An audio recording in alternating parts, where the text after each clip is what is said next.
Okay. Hi, everybody. I'm Esther. I'm Scott Gottesman, the librarian here. And really excited. Very kind. It is our second annual storytelling night here in the library. It's a lovely tradition that we have. And I'm just so happy to have everybody here in our communal space to hear some really great stories. So without further ado, I'd like to welcome our host for the evening, Lamine. Yeah. Good evening, everyone. Good evening. You guys don't sound like you having a Jesse infamous mocktail. It's such a pleasure to have you all here. As Gottesman said, this is our second storytelling session here at Arts United 305. So we're so excited to bring to the stage 4 storytellers who will grace the stage sharing their stories, their true stories. Each story takes about 9 minutes to tell. They don't have notes. I do. And I'm still freestyling. So it's such an honor to have you all here. Please share their personal stories with me. So we thought it would be fun to open up the evening with a question because we're in this beautiful library space. We decided to go with the question. If you could be any literary character, what would it be? Right?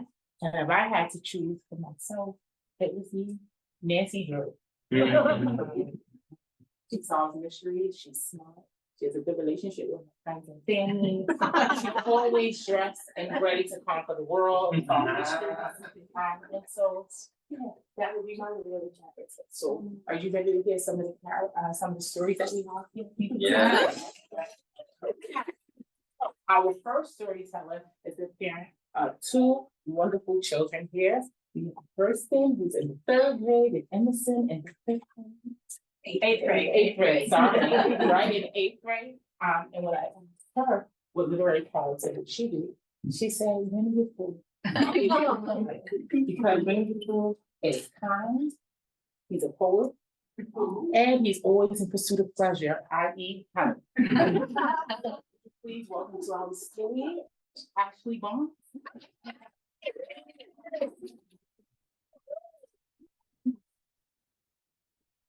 Hello, everyone. Yeah, okay, maybe does it help if I'm a little closer to it? Probably does. Okay. Yeah. So, when my mother was 19 years old, she went to Hawaii and fell in love with it. She decided it was the most beautiful place on earth and she had to make her way there. And so she did.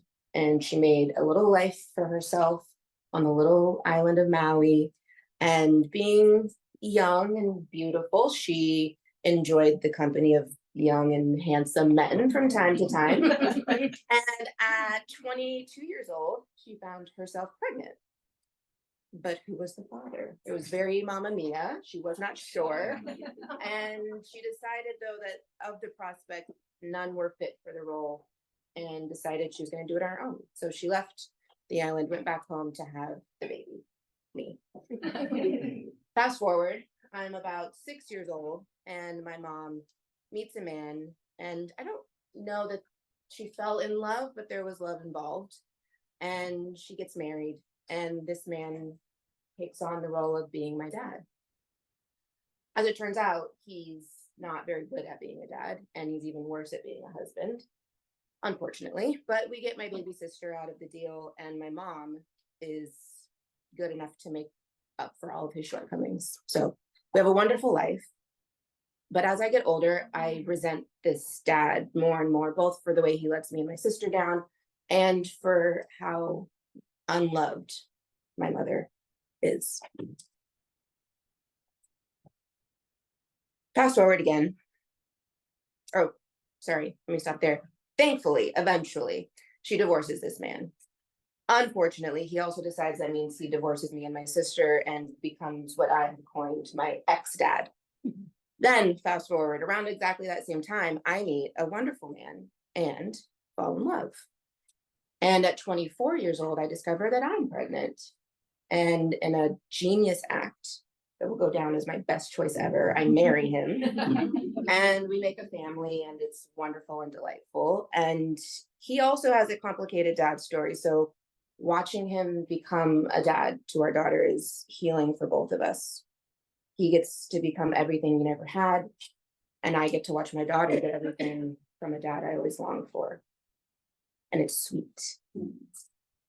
But it's also bittersweet because he's not just a wonderful dad, he's a really wonderful husband. He really, really loves me. And that's bittersweet because I come to realize I'm being loved the way my mom has always deserved.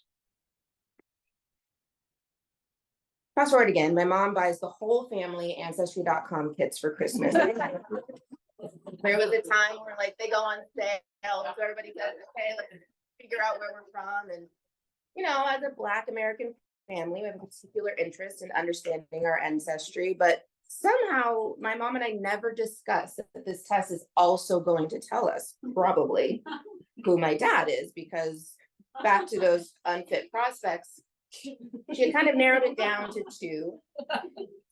One was a man named Lono, who was her first love, actually, and his background was Black and Hawaiian, and another guy named Jerry, who was white. So if we had thought about it for even just a moment, we would have realized we're about to get some big information here, but we don't. We're just like, can't wait to see where in Africa we're from. Lo and behold, the test comes back. It reveals I'm 23-ish% Polynesian. Lono is very likely my dad. So we decide first, wow, we know who my dad is. Then we decide, okay, we should let him know. That seems like the right thing to do. We'll make sure he knows he's under no obligation. We can figure out what works best for us, but we need to tell him. So we craft a message together. She reaches out to him on Facebook where she knows where to find him. And he immediately replies with such delight. He's never had any other kids of his own. He's admired my family on Facebook over the years, assuming that that ex-dad was my biological dad, and still just admired us from afar. Though not very far at all, actually, because it turns out he'd been living in the same town I grew up in my whole life and was just minutes away from my mom's house. And so we decide, because he's so delighted and I'm so delighted, that we'll meet up the next time I'm in town, which is actually not very long after at all. And so then I'm sitting at my mother's dining room table, looking at my dad, showing him my baby pictures, looking at pictures of my paternal grandparents, and getting to know each other as father and daughter. And then the conversation turns to how my parents met. And Lono's eyes light up as he talks about my mom and how much he loved her then. And he says, she was my sun, moon, and stars. And it's the most romantic thing I've ever heard anyone say about my mom. Fast forward again. We start to get to know each other. Every time I'm in town, we're getting the family together. My kids have a grandfather. My husband has a father-in-law. My parents are grandparenting together, and it's wonderful. But we live here in New York, so it's few and far between. Call my mom one day, like I do every day, and just checking in, and she says, oh, I'm actually getting ready to go to lunch with Lono. I'm like, oh, just the two of you? And she said, yeah, okay. And I'm like, that's fine, but why? And she says, oh, you know, we need to plan that barbecue for when you're coming next month. And then I say, you need a lunch to plan a barbecue? Okay, you know, fine. And then these lunches become more frequent, and I notice I check in and she's just had coffee and so on and so forth. And I don't say anything, but I note it. And then eventually my mother, my pragmatic, feet on the ground, gets pregnant, decides no man is fit to help her and does it on her own, mother says, I'm in love with your dad. And I'm gobsmacked for many reasons, but mostly because I've never seen my mother-in-law. And she tells me, you know, I think I need to tell him. I think it's the right thing to do, much like an earlier conversation. I'll make sure he knows there's no expectation. He's under no obligation for anything. I just need to tell him. And so she does. And my dad at the time is going through a separation. It's not quite tidy. And he says, thank you for telling me. I care for you so much, but our family means so much to me. And I need that to just be what that is for now. And she accepts graciously, and life moves on. Not very long. A few months later, I get a call from my dad, Lono. And he says, so I'm in love with your mom. And things are tidied up now, and the ex-wife feels like we need to give it a go. And we're both certain this is not just nostalgia. This is the real thing. And I accept graciously this time. And I hope for the best. And it is. Aww. It's the best. And very shortly after, my parents asked me to marry them. So I get ordained online quickly, and I marry my parents in their backyard. A short while later, at 61 and 63 years old, respectively, my mom and dad take me back to Maui, just the three of us. And they show me where they were in love and where they went dancing. And we just spend all day exploring the island together as a little family. And the whole time we're there, my dad's taking 1 million pictures of me everywhere we go. I'm not even standing in front of anything historical or interesting. He's just taking pictures of me. And I realize my dad is proud of me. And he adores me. And that means so much to me, as you can imagine. But it's really watching the way my dad loves my mom that perhaps means even more to me. So we explore the island, and at the end of each day, we go back to our rented condo, and I get to go to sleep under the same roof as my mom and dad, who lie in the room next to me in love.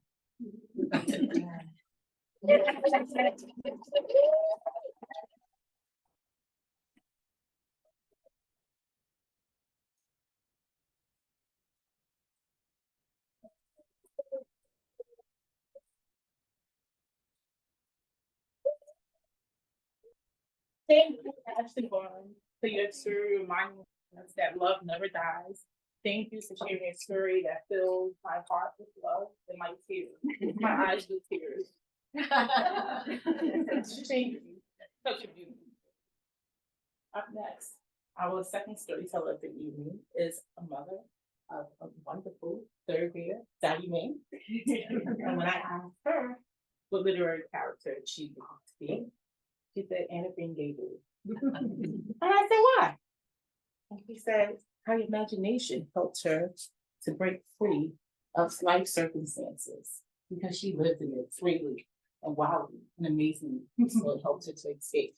Please bring to the stage Jessie Armstead.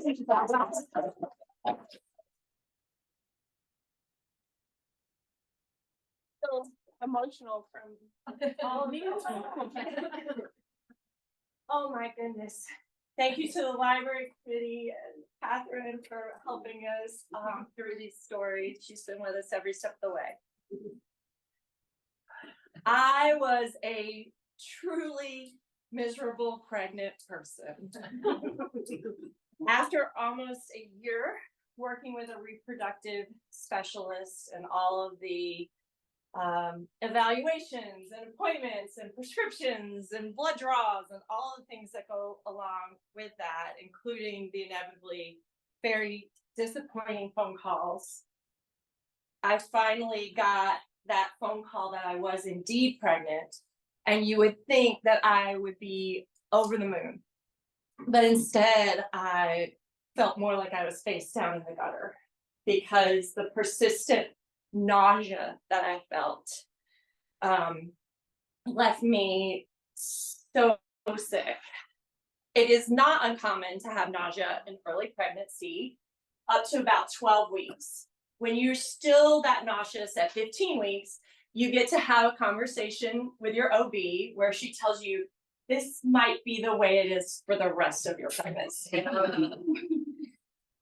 At that point, I get a prescription, which I don't remember so much helping with the nausea, but it did cause me the most intense constipation. So I spend the majority of my pregnancy when I'm not at work putting on a brave face, either on the toilet or face down in my pillow. And I think my most distinct memory from that pregnancy time was one of those face down in the pillow nights. And my amazing spouse, Creighton, was out on the terrace with our wonderful neighbors. And they were carrying on. I could hear the ice in their glass tinkling. And the laughter was just wafting in through the screen door. And while it's like this. And I hear it and I think, I don't think I'll ever laugh again. I can't access the emotion of what it would feel like to want to laugh. I don't know how to respond to that.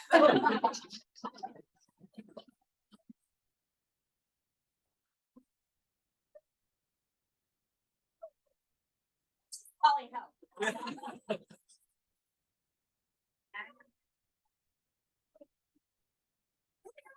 Laughing at it, guys.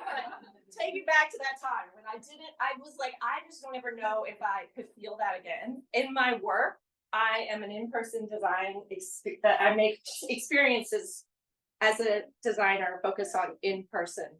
And that means that I get to hire like marching bands for parades and set up gigantic ice cream sundaes or mix mocktails for people. Clearly, joy is not something I had trouble accessing before, but now I could no longer access it for myself. And it was so dark that I just had this very real moment where I thought I would never judge anybody who wanted to end their own life because of a chronic illness or the circumstance that they were in. Luckily, there was something in the back of my brain that was telling me this was tied to a very specific thing, a pregnancy. And if I could get through this pregnancy, that there might be life for me afterwards. There might be a light at the end of the birth canal. So I kept on. And when you're a pregnant person, you spend a lot of time thinking about how this thing that's getting bigger and bigger inside of you is going to get on the outside of you. Kind of a mystery if you've never done it before. There's a lot of books that you read. There's a lot of, talks with friends. There's even classes that you take. And it's during this time that I start to think I might want to have an unmedicated childbirth. There's a lot of reasons that I told myself, like, oh, this is my one chance. I'm never going to get pregnant again. What is this going to feel like? But if I'm honest, it was maybe that I was more terrified of the idea of a needle in my spinal column than the idea of any pain that could come with actual labor. So I tell my doctor, I think I'm going to try this unmedicated childbirth. You get a lot of eye rolling. But that was the plan. And it's also around this time that I learned what a placenta is. I had no idea that it is an organ that you do not grow until you're pregnant. It's an organ that you grow just in service of like shuttling blood and nutrients between the pregnant person and the embryo that they're carrying. So you're growing this thing, it's getting bigger alongside of it. And after you birth the baby, you also need to birth this placenta. Around this time, a friend in San Francisco, East Bay, told me about the idea of placenta encapsulation. Heard of it? It's basically where someone takes the placenta, freeze dries it, and then puts it into little bitty capsules that you can then ingest postpartumly. And the reason that you would do this is because it can help with like the intense hormone come down and all of these things. And I think I was so sick during that pregnancy that the idea that anything could help me feel better afterwards, I latched on to. And so I decided I'm going to find somebody for this. I get on the internet, look up placenta encapsulation, find somebody who I get on the phone with. She explains to me that she actually comes to the hospital, picks up the placenta after the birth, takes it, freeze dries it, delivers it to me in these capsule form. And she could also offer me a print of my placenta. I was like, what? And she said, yes, they're actually very beautiful. They can look like trees with all the veins and a trunk. And so I'm imagining she puts it in some sort of food safe ink and then puts it onto paper, and then she gives me the print of the placenta. Well, this is not what I was after at all, but it was gift with purchase. So I said, sure. I'll take this print and I'll take the pills, please. And kind of probably forgot a little bit about the whole thing, because it was not too long after I end up in active labor. My birth team is my awesome spouse in the back, who I also could not have made a better choice in my whole life. And my mom, who is like really wonderful and supportive and flies in just for this.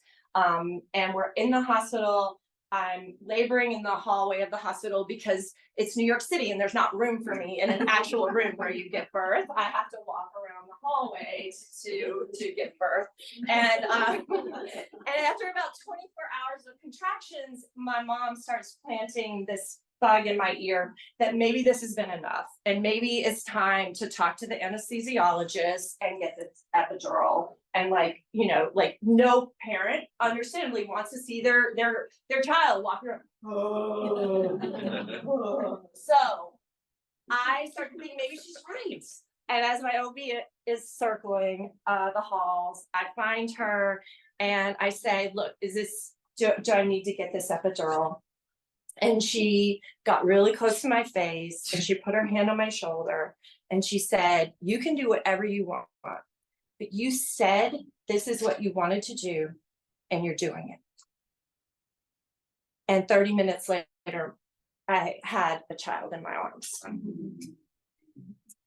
A few weeks later, get a call from the placenta person that she is ready to deliver the pills, and she's on the way. It's a horrible, blustery, rainy April day. And when she arrives, the door bursts open. She's covered in rain, carrying all these things, and she is just completely flustered because in the just discombobulation of being on and off the bus with the umbrella and all of the things, she left the tube that held the print of my placenta on the city bus. And there was no way to really trace that. I imagine her chasing it, but I just sort of think, well, that's totally, please do not feel bad. I'm like thinking in the back of my head about this print, but it's fine, and it's amusing to think of it off in the world on a company. So she gives me this beautiful glass cobalt blue bottle, which I put on my nightstand, and the next day I take the first one, and then a few days later I take the second one, and then I move it to my underwear drawer. And then a few weeks later, I move it to the back of my underwear drawer. And then about 18 months later, I just end up throwing it out. I don't know. I couldn't tell you why. Maybe it's because I had to take so many pills during pregnancy. I just couldn't figure stomaching any more of them afterwards. So I never get the benefit or not of this placenta encapsulation. But when I'm looking back, I have so few memories of my actual pregnancy. And I think part of it was because I was so physically ill. But I also really have to believe that part of it was also because I had experienced for so long this idea that I might not be able to have the thing that I wanted more than anything else, which was, to have this child. And because of that, I never let myself get fully attached. And still sometimes I struggle thinking, am I fully attached to this person? Because the idea that they would leave me somehow is devastating. But separating myself from her isn't going to make me any less devastated. So now I think the one thing that I really actually would like to have as a memory of that whole time is that stinking print.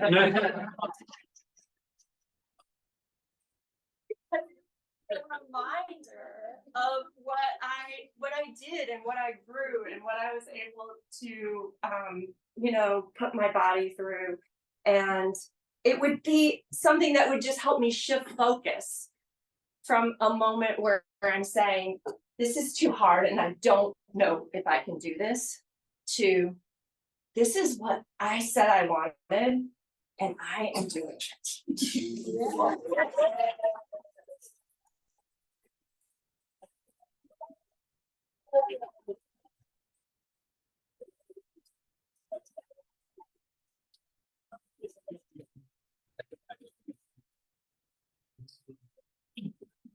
All right, thank you, Jeffrey Arlington. Thank you. Round of applause. So, this is a call to action, audience. If you happen to have seen the Pacific print, please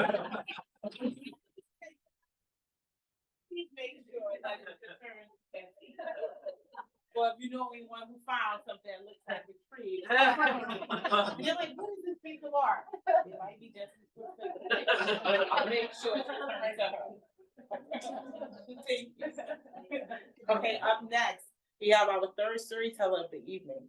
Our storyteller is the father of Penelope Corey in the fifth grade. And when I asked him if he could be a literary character, who would it be? Without hesitation, he said Captain AM from Moby Dick. He says that his white whale is a pizza cut evenly into 8 pieces. I don't think that happened tonight. And as God is his witness, one day he will find it. So please welcome to the stage, young old Page.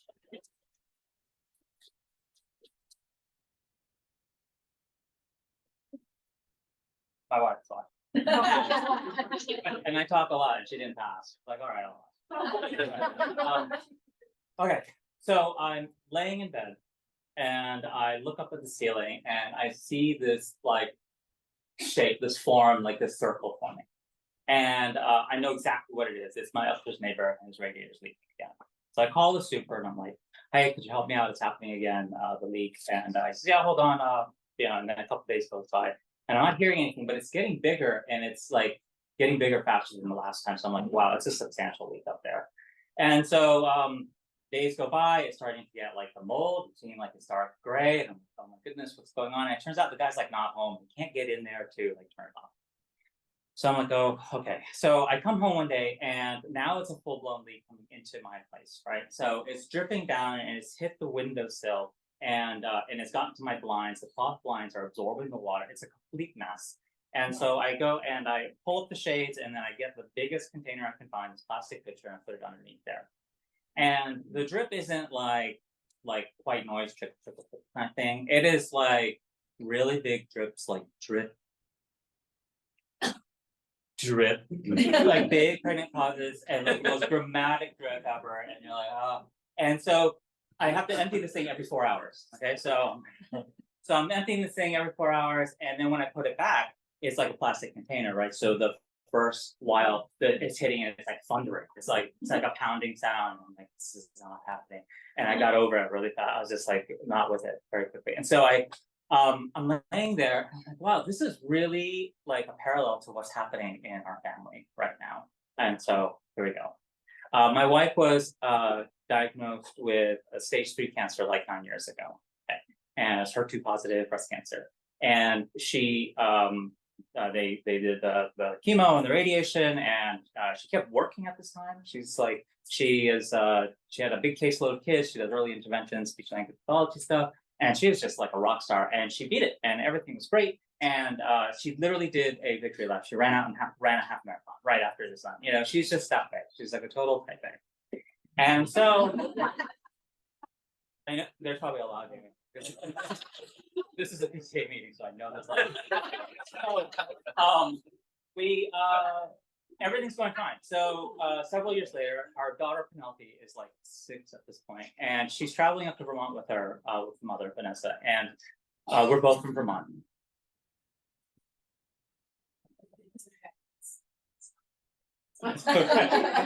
And so we're traveling. They're traveling up to Vermont, and she's visiting her older girls from previous marriage. And the oldest one is driving the car, and Vanessa has a seizure. Okay? And she sort of passes out, and from what I hear, she's like vomiting out the window. And it's crazy. And they take her to the hospital, Central Vermont Hospital, and they think that she had a stroke. Okay? And so they send her, and they're like, we're gonna send you to the neurology unit, UVM, up in Burlington. They take her in an ambulance, they go up there. And as an aside, I didn't find out this until, this is kind of tragic. Just a few months ago, my daughter, who was 6, who's 10 now, Penelope, said she thought she had caused this whole thing because she was in the car, and as 6-year-olds do, they're asking tons and tons of questions. And the mother, and Vanessa said, Penelope, stop asking so many questions, you're giving me a headache. So she thought she put her mother in the hospital for asking too many questions. It's so sad. The whole thing is sad. So I fly up there to find out what's going on, and we're in the neurology ward, and these doctors are coming from another floor, and they're really awkward around us. And they're like, I'm like, something's up. Like, what is with these doctors? And they finally break it to us. It's now stage 4. And it's come back, and they used the term like it's raging like a furnace of tumors inside. It was started in the spine, and went up the fluid and past the meninges and into the cerebellum. And we were like, and bumblingly so, they told her she had about a year. Who says that? They did.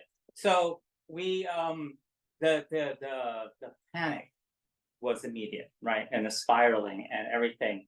And it was like she was strapped to like a railroad track, and we're seeing a train coming from a couple hundred yards away, and there's nothing stopping it. And we're trying desperately to untie her. And it's the fear and blinding. It's just, you can't overcome it. But her, she just like switches the switch, and she's like, okay, we're just gonna do it. And we come back down to New York, and she is with her oncology team, and they got the whole treatment set up, and she wants to just get back to it. She's this little blip interrupted her yoga teacher training, and so she went and continued that. And yeah, what I mean that day is she's very, very focused, and she's always been this. She's always been like the better driver. You know, she's always been the better, and not like stubbornly so. She just is. She's a better driver, better cook, hands down, the better parent. And she's just more focused, more determined, worked really hard for where she's at, had a better career. I think when we first met, she had a really robust investment portfolio. I was like, wow, really exactly like. I'm as shocked as she is ever been. And I don't know how many of you are with type A's. Okay, so I just want to put this right with you. Like, you don't feel like you're doing as well as them, or are like just achieving things on the same level. So you're constantly feeling like you're gonna get cut from the team at any moment. So I'm like, okay, we don't know how much time we have together, so we're just gonna go out. We're gonna do everything you want to do. So all of a sudden we're taking bike rides over the bridge to go see a show in Manhattan. I was like, okay, I went to it. And then I hate the sand, and we go to the beach like many nights a week. When it's sunset, she can't be out in the sun. She has this full like bathing suit, full body bathing suit. So we're out there on the beach. And then like hiking is like my kryptonite. I'm like, no way, but I did it. Okay, so we're like doing it. And so we turn around, we're having lots of fun. And then about a year and a half into the treatment, one of the chemos, she's taking a lot of oral chemos during the day, and then also infusions and all that. And her short-term memory is gone because of the brain radiation, full brain radiation treatment, which is actually more funny than it is tragic. So she's watched Better Call Saul, like the whole season, like all the episodes, like 3 times. So she's just like, you must really like this. She's like, what? And so we are about a year and a half into it. She's complaining that one of the chemos is like giving her what's called necropsy. And so it's numbness and painful numbness on her extremities. And her fingers, her toes and her fingers, and it's like this hard skin, and the deep grooves, and everything's very stiff and red, and it's just really painful. And in fact, her phone can't even read her fingertips, the fingerprint anymore. I'm like, wow, there's another little problem. And so she asked them, can we just take a break for a little bit? And they, yeah, sure, go ahead. We'll take a break and we'll monitor it. But then about a month later, over the course of like 2 days, the tumor grew super fast and in the spine, and she loses about 90% of abilities below that vertebrae. And so she can't stand without me holding her. She doesn't have very much balance, and then she's incontinent. I have, getting up in the middle of the night a lot, and so now it's my turn to turn it on, right? And so I'm like thinking positive all the time. I'm like making lots of jokes, good ones, bad ones, you name it. I'll even count an eye roll in the win column. And then there's this thing that we do where when I transition her, she's in the bed and I pick her up like this. And this is the only time we get a real legit hug because there's no wheelchair in the way. And so I have to kind of bring her around like 180 and then set her down. And I'm like, oh, that's just like a slow dance, isn't it? So here I go, this is my moment, right? So I'm singing these cheesy like slow dance songs to make her smile, like not like the good jazz standards. So we're talking like Journey, right now, all that stuff, just to kind of sort of annoy her and bring us back to our high school days. I went to high school with her as well, and then we got together like 20 years later. So I do that, and it's really nice because I think of there's nothing in the moment than like a slow dance, right? So constantly trying to make her smile and laugh, but in the meanwhile, I'm burning out, right? So I'm not getting much sleep. I quit my full-time job at museum, doing museum education now, just freelancing, and so I'm making a paycheck like guerrilla warfare. I'm just kind of in and out everywhere, and not getting much sleep. My emotions are really raw.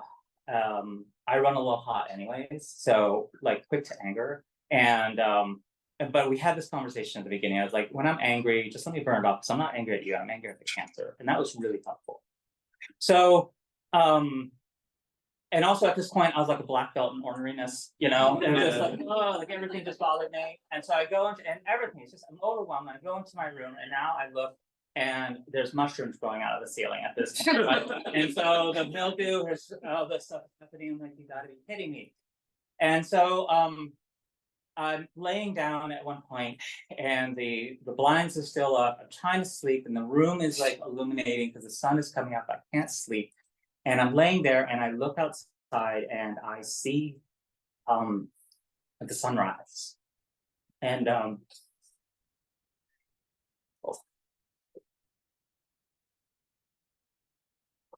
it is amazing. The sky just turns blue and purple and orange and pink, and it's just, and the trees are making the silhouette, and it's all being broken up like a mosaic in a stained glass window, all rolled into one, and I'm just staring at it until it goes away. And I realized if it wasn't for this problem that I'm dealing with, then I would not have been able to see that, right? Oh, and I just want to picture the parallel is that I had a leak, right? And we thought it was taken care of, and then it comes backwards, right? Mm-hmm. The doctor gets in there and does a lumpectomy, touches her up, all done. The contractor comes in, carves up the ceiling, makes sure there's no mildew, and it's all done. And so, but here's the real parallel is that if it wasn't for this awful disease, right, I wouldn't be able to see this image of this person. And so,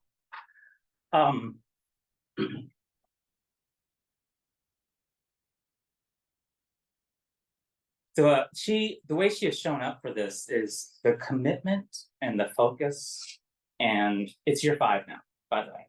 So, and most importantly, her grace. It really informs the rest of us, the immediate family and the extended family, of how to go along with this as well, and how to beat this. And we try to beat cancer every day. Come on, I just got to get through the day.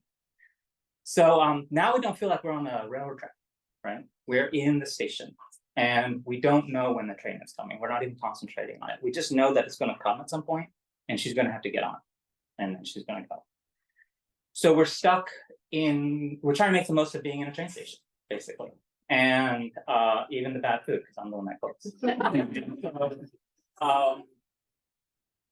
And where we're at is like every day we don't reminisce about the past because it's just too painful because it'll never be like that again.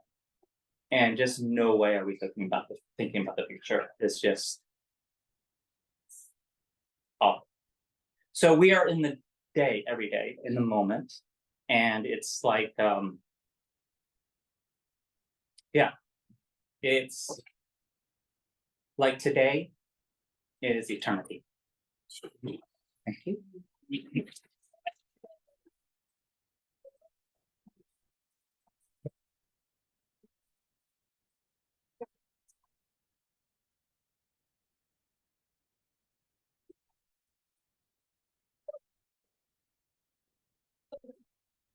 Thank you, young Oval.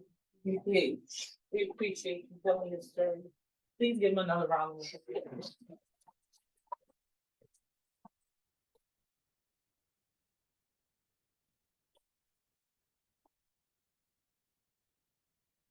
want to mention that his wife Vanessa is at home watching, as well as Ashley Bond's parents. Okay. So inspired by the events of him taking care of his wife, Young Lee has created a project with a social practice for the slow dance project. It invites the public to participate in being in the moment, as he mentioned, because it's so important just to be in the moment. Through slow dance. Through slow dance songs. So just remember that the slow dance project. That was heavy. Before we get to our fourth and final story tonight, I just want to offer up some gratitudes, some thank yous. First, I'd like to thank Ms. Goddison for allowing us to use the library space. Thank you so much. Please give her a round of applause.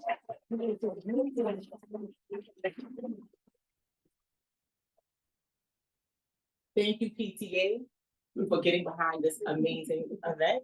And I'm not just saying that because I'm the host, it's because we have amazing storytellers.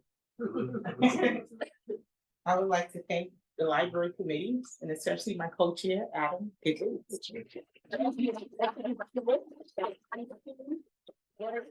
Organizing, advocating all the time. Jesse, thank you for those mocktails. I have to have one, but I'm gonna have all four at the end of the evening. And Leia, yes. And then I would also like to thank Bliss, former United parent.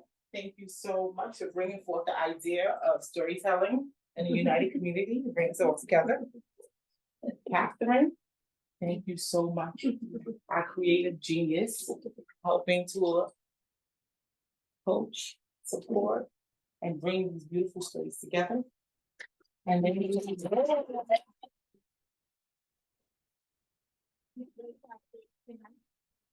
thank you. So, last but most certainly not least, our fourth storyteller is Karen, who's actually told this story many times. Through the organization, the Moth. Some of you may have heard it, some of you may have not. If you've heard it, you'll never forget it. That's for sure. He's the father of Rue Mahone, who graduated in 2022. And Anais Leandro, who's in the second grade. And when asked, what literary character would you be? He answered, Peter Pan! He said, flying, fun, and trouble, what's not to like? And throwing internal youth in tights, I'll take it. So please welcome to the stage, Sean Leonardo.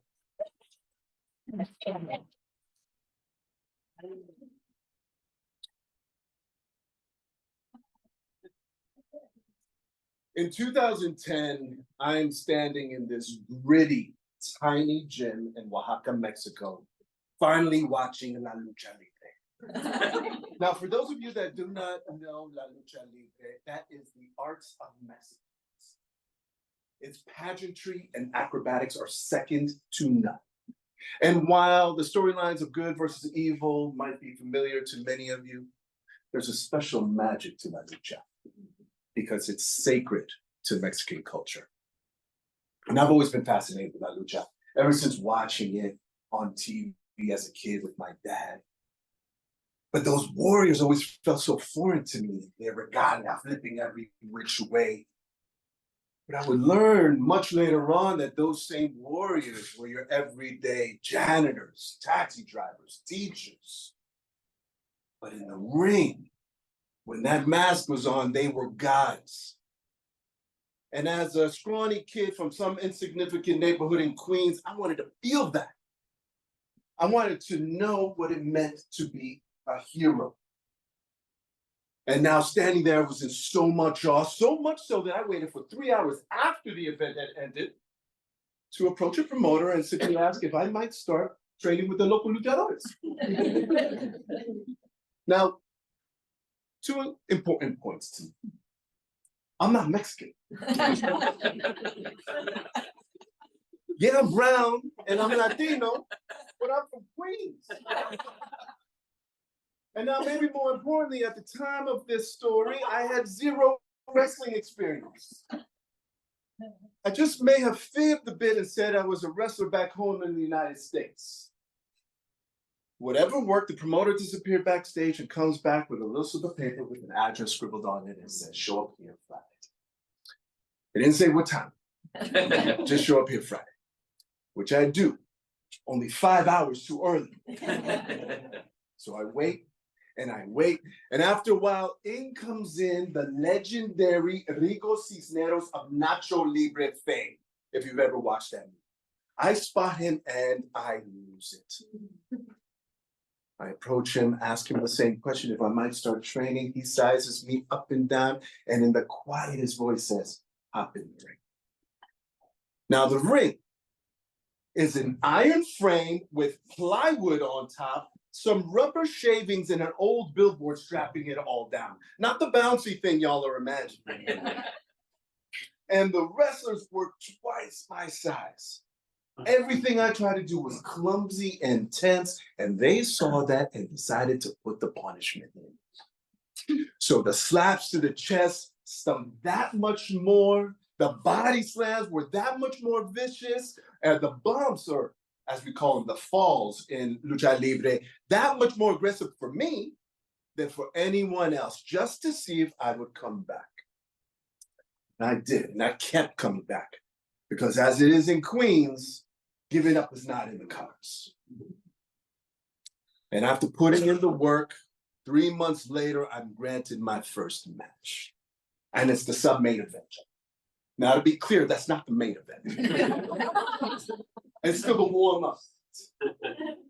Nevertheless, it's, the same beat-up ring in this makeshift arena with steel, folding chairs. But the mariachi music and the lights are blaring, and it is glorious.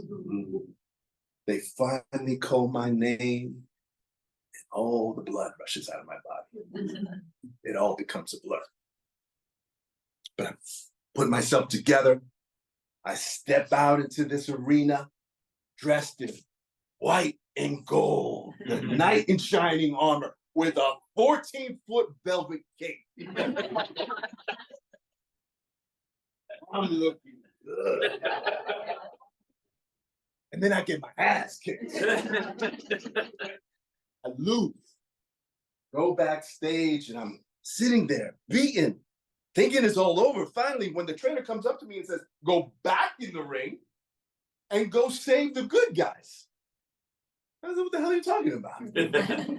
But I follow orders. I go back there, and in this unrehearsed, unscripted portion of the event, I go in there only to get annihilated again by 3 luchadores.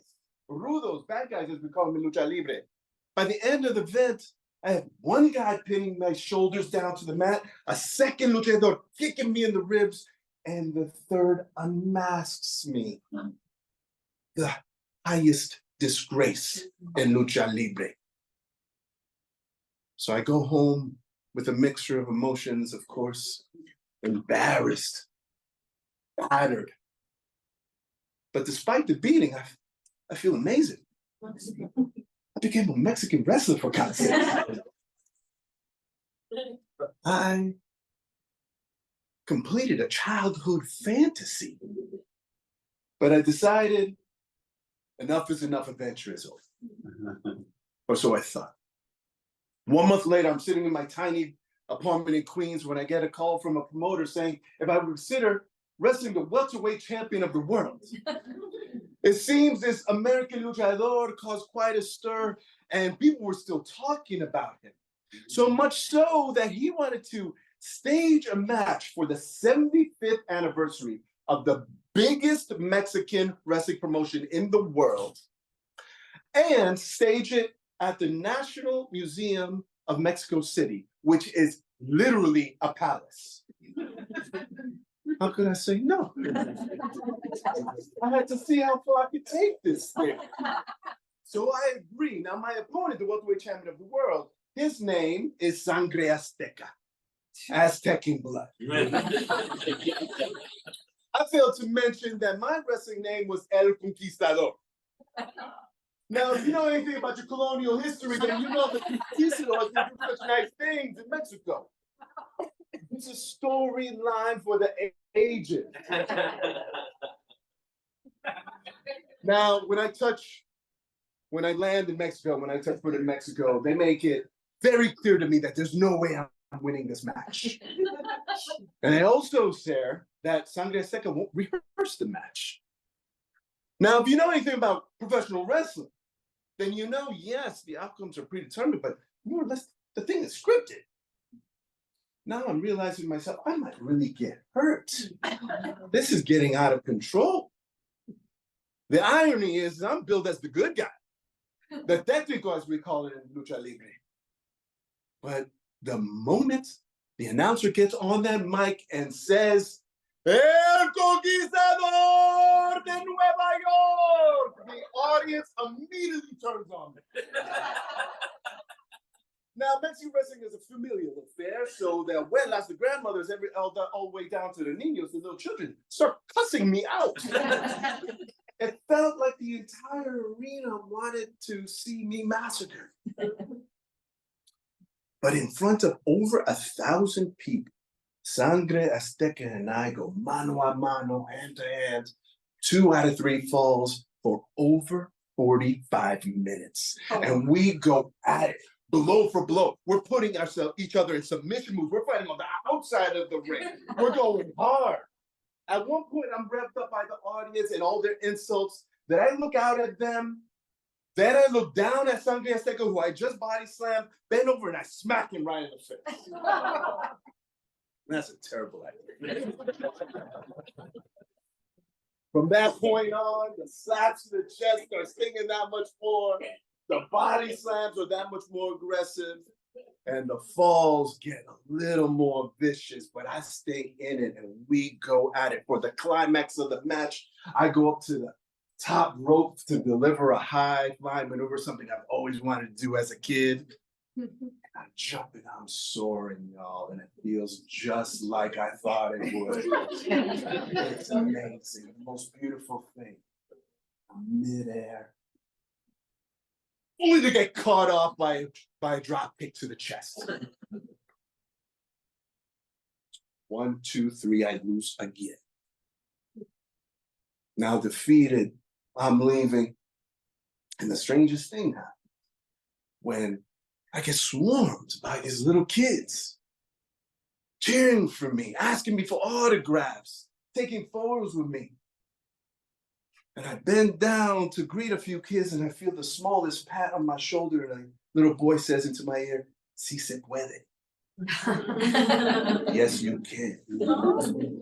Now I'm beaten. I'm defeated. And these kids want to believe in this character. Believe that he should keep fighting. And so I do. I turned that childhood fantasy as an 8-year career as El Conquistador. Now, it's been over 10 years since I was last in the ring. But of course, I always think about my adventure of becoming a luchador. But the thing I reflect on most is what that little boy said to me. Because these last few years have been some of the most difficult, some of the most tragic years of my life, of so many of our lives.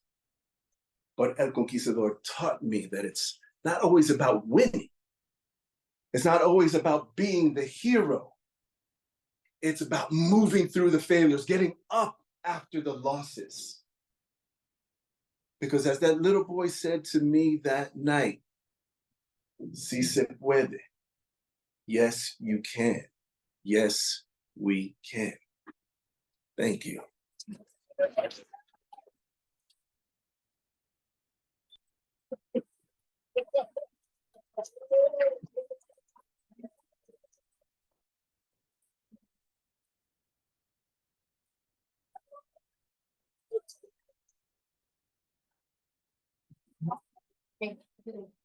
Thank you, Sean Leonardo, for telling your unbelievably amazing true story of how you became a Mexican wrestler.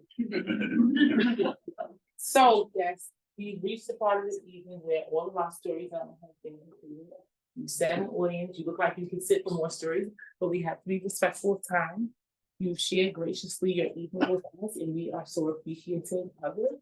We hope that you were inspired. I know I laughed, I cried until I laughed until I cried.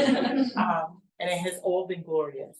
So thank you for our storytellers who shared their stories. And if any of you have sat in the audience and thought, I have a great story to tell, please, just do it. The United Library Committee need your stories because we like to have more storytelling sessions come forth in the future. So if you want to share your story and if you want to help on how to share your story, Catherine Burns will assist you with that. And we will make a time in the day. We'll laugh until we cry, we'll cry until we laugh. And we'll have, so on that note, I want to bid you all good evening, safe travels, and a thank you very much. Yeah, I make a really. You want to go grab a mocktail and keep talking about the stories as you leave the library.